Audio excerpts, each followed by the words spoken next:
საქართველო ბევრჯერ ყოფილა ღალატის მსხვერპლი, ამიტომ მინდა გიამბოთ მოღალატე ქართველებზე.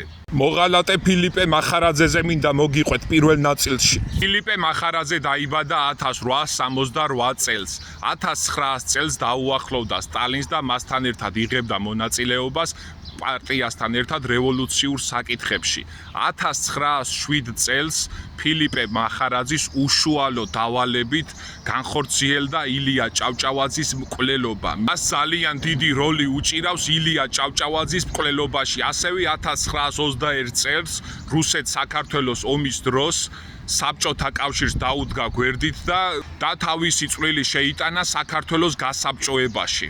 სწორედ რუსეთის მხარე დაიჭირა.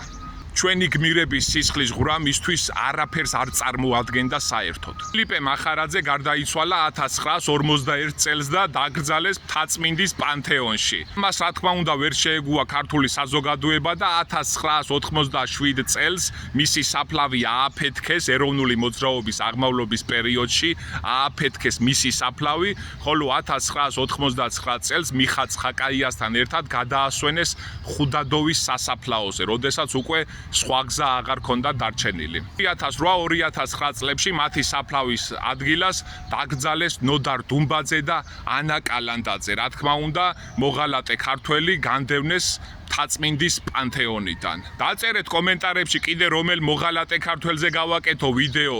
აუცილებლად გავაკეთებ, ძალიან ბევრნი არიან და ნელ-ნელა მიყვები, რადგან გავიგოთ მოღალატე ქართველებზე უფრო მეტი. აუმარჯოს საქართველოს!